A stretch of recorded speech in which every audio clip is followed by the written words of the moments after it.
Hello friends, welcome back. Namaskaram. നമ്മൾ world news ഇച്ചിരെങ്കിലും knowledge ഉണ്ടെങ്കിൽ നമുക്കറിയാം US ഇലക്ഷൻ കഴിഞ്ഞു, ആരാ ജയിച്ചത് ആരാ തോറ്റതെന്ന്.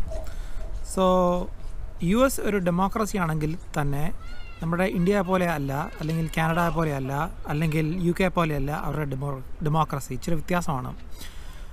പാർലമെൻറ്റ് MP അങ്ങനെയൊന്നുമില്ല. ഇവർക്ക് ഇവിടെയുള്ളത് സെനറ്റേഴ്സ്, കോൺഗ്രസ്, പിന്നെ പ്രസിഡൻറ്റ്, അങ്ങനെയാണ്.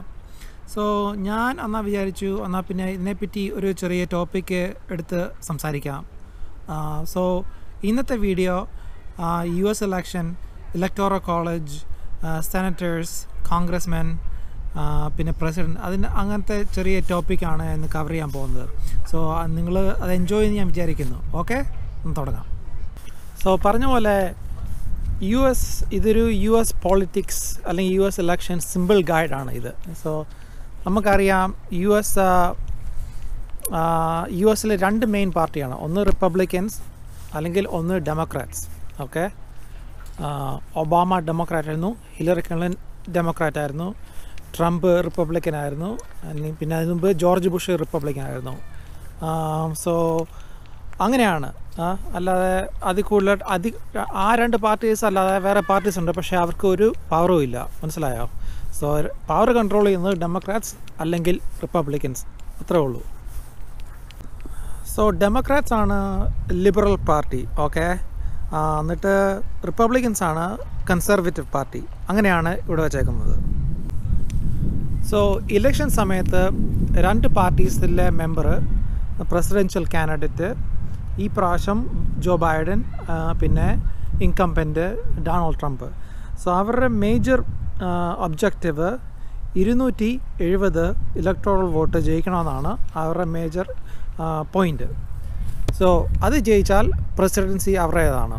സോ ഈ പ്രാവശ്യം ഉള്ള ഇലക്ഷനിൽ Joe Biden 306 electoral college vote കിട്ടി.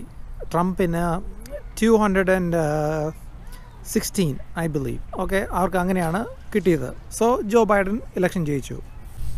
സോ ഒരു പ്രത്യേകത വിചാരിച്ചാൽ each state, so US 50 states ഉണ്ട്. സോ ഈച്ച് സ്റ്റേറ്റിൽ ഈച്ച് സ്റ്റേറ്റിന് സെയിം എമൗണ്ട് ഇലക്ടോറൽ വോട്ടില്ല. പറഞ്ഞ പോലെ കാലിഫോർണിയ ഒരു ബിഗ് സ്റ്റേറ്റാണ്, ഒത്തിരി പോപ്പുലേഷൻ ഉണ്ട്. അന്നപ്പം അവർക്ക് ഒരു 55 ഇലക്ടോറൽ വോട്ട്സ് അവർക്കുണ്ട്, അലക്കേറ്റ് ചെയ്തിട്ടുണ്ട്. പക്ഷേ ചെറിയൊരു സ്റ്റേറ്റ്, വേറെ ചെറിയ സ്റ്റേറ്റ് വയോമിങ്, അവർക്ക് അപ്പാടെ 3 ഉള്ളൂ, കാരണം അത്രയ്ക്കും പോപ്പുലേഷൻ ഇല്ല. മനസ്സിലായോ? സോ അതാണ് കഴിഞ്ഞ ഇലക്ഷനിൽ ഹിലറിക്ക് 3 മില്യൺ മോർ വോട്ട്സ് കിട്ടി. പക്ഷേ എന്നാലും അവർക്ക് ഇലക്ടോറൽ കോളേജ് വോട്ട് കിട്ടിയില്ല, കാരണം ചില സ്റ്റേറ്റുകൾ അവൾ ജയിച്ചില്ല. അത് കാരണമാണ് അവൾ ഇലക്ഷൻ തോറ്റുപോയത്. ഞാൻ കുറച്ച് എക്സാമ്പിൾ പറയാം. പറഞ്ഞ പോലെ കാലിഫോർണിയയ്ക്ക് 55 ഇലക്ടോറൽ വോട്ട് ഉണ്ട്, ഫ്ലോറിഡയ്ക്ക് 29, ടെക്സസിന് 38, ന്യൂയോർക്കിന് 29.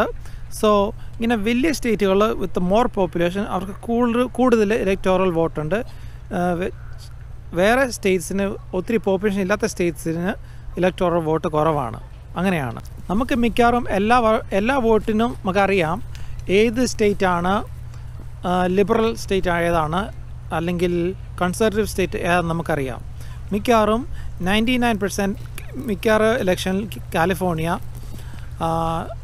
ലിബറൽസ് ആയിരിക്കും, ടെക്സസ് കൺസർവേറ്റീവ് ആയിരിക്കും. സോ നമുക്കറിയാം. പക്ഷേ ഇതിനിടയിൽ ചെറിയ ഒരു ഹാൻഡ്ഫുൾ ഓഫ് സ്റ്റേറ്റ്സ് ഉണ്ട്, അവർ ഒരു സ്വിംഗ് സ്റ്റേറ്റ് എന്ന് പറയും. ഇങ്ങനെ ഒഹായോ, പെൻസിൽവേനിയ, വിസ്കോൺസൺ, മിനസോട്ട, ഇങ്ങനെ ചെറിയ സ്റ്റേറ്റ്സുകൾ അവർ പറയും ഒരു സ്വിംഗ് സ്റ്റേറ്റ് എന്ന് പറയും. കാരണം നമുക്ക് കൃത്യമായിട്ട് അറിയത്തില്ല ഏത് കാൻഡിഡേറ്റ് അവർ പിക്ക് ചെയ്യാൻ പോകുന്നത്. ലിബറൽ കാൻഡിഡേറ്റ് ആണോ അല്ലെങ്കിൽ കൺസർവേറ്റീവ് കാൻഡിഡേറ്റ് ആണോ പിക്ക് ചെയ്യാൻ പോകുന്നത്.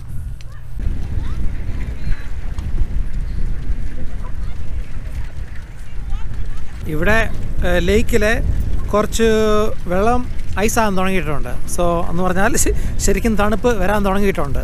അതാണ് കാണുന്നത്. സോ ഈ ഇലക്ഷൻ സമയത്ത് ആൾക്കാർ പ്രസിഡന്റിന് വേണ്ടി മാത്രമല്ല വോട്ട് ചെയ്യുന്നത്, അവർ പുതിയ മെമ്പേഴ്സ് ഓഫ് കോൺഗ്രസിനും വോട്ട് ചെയ്യും. പുതിയ മെമ്പേഴ്സ് ഓഫ് കോൺഗ്രസ് രണ്ടെണ്ണം ഉണ്ട്. ഒന്ന് ഹൗസ് ഓഫ് റെപ്രസെൻറ്റേറ്റീവ്സ്, രണ്ടാമത്തേത് സെനറ്റേഴ്സ് എന്ന് പറയും. സോ അങ്ങനെയുണ്ട്. സോ ഈ ഇലക്ഷന് മുമ്പ് ഹൗസ് ഓഫ് കോൺഗ്രസ് ഡെമോക്രാറ്റിക് ആയിരുന്നു, എന്നിട്ട് സെനറ്റ് റിപ്പബ്ലിക്കൻസ് ആയിരുന്നു. പക്ഷേ ഈ വോട്ട് കഴിഞ്ഞപ്പം രണ്ട് സൈഡും ഡെമോക്രാറ്റിക്കായി. ഹൗസ് ഓഫ് റെപ്രസെൻറ്റേറ്റീവ്സും പിന്നെ സെനറ്റും ബോത്ത് ഡെമോക്രാറ്റിക് കൺട്രോളിലായി. ഓൾസോ പ്രസിഡൻറ്റും ഡെമോക്രാറ്റായി. അപ്പം മൂന്ന് സൈഡും ഡെമോക്രാറ്റായി.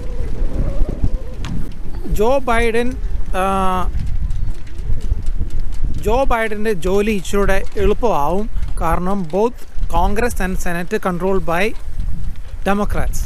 സോ മിക്കവാറും കഴിഞ്ഞ 4 വർഷം പറഞ്ഞ പോലെ house of representatives control by Democrats. So അവരാണ് ബില്ലൊക്കെ ഉണ്ടാക്കുന്നത്, അവരാണ് ബില്ല് പുറ്റ് ടുഗെദർ ചെയ്ത് എന്നിട്ട് അവിടെ പാസ് ചെയ്ത് കഴിഞ്ഞാണ് പിന്നെ സെനറ്റിലോട്ട് പോകുന്നത്.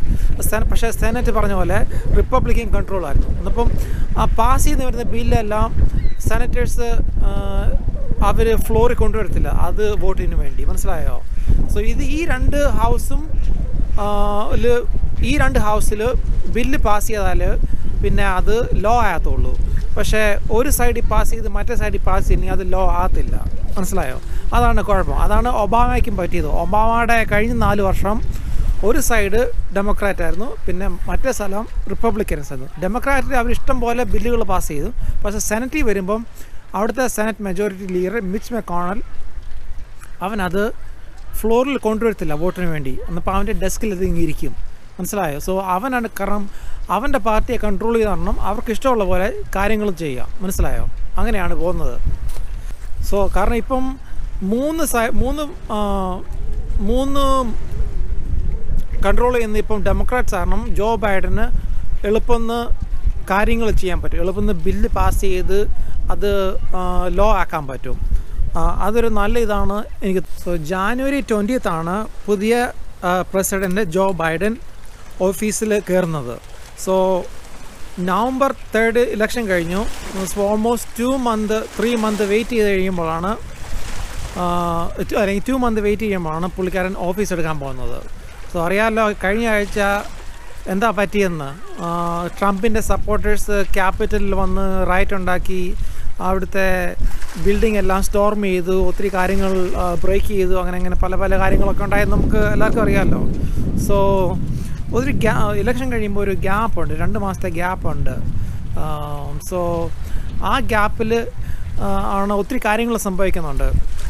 ട്രാൻസിഷൻ ടീം അത് ക്രിയേറ്റ് ചെയ്യുന്നുണ്ട്, പിന്നെ ഈ ഇലക്ടോറൽ വോട്ട്സുകൾ അവർ വെരിഫൈ ചെയ്യുന്നുണ്ട്, പല കാര്യങ്ങളൊക്കെ ഉണ്ട്.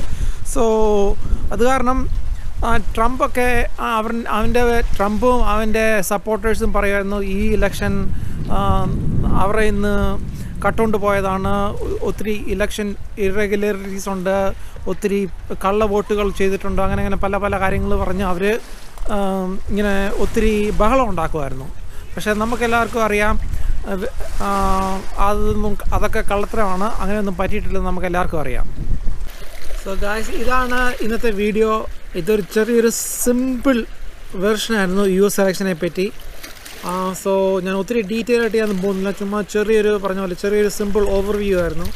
നിങ്ങൾക്ക് കൂടുതൽ അറിയണമെങ്കിൽ എന്നോട് ചോദിച്ചോ, കോമെൻറ്റിൽ ക്വസ്റ്റ്യൻസൊക്കെ ഇട്ടോ, ഞാൻ പറയാൻ നോക്കാം. ഓക്കെ, എന്നാൽ ശരിയായ ഗായ്സ്.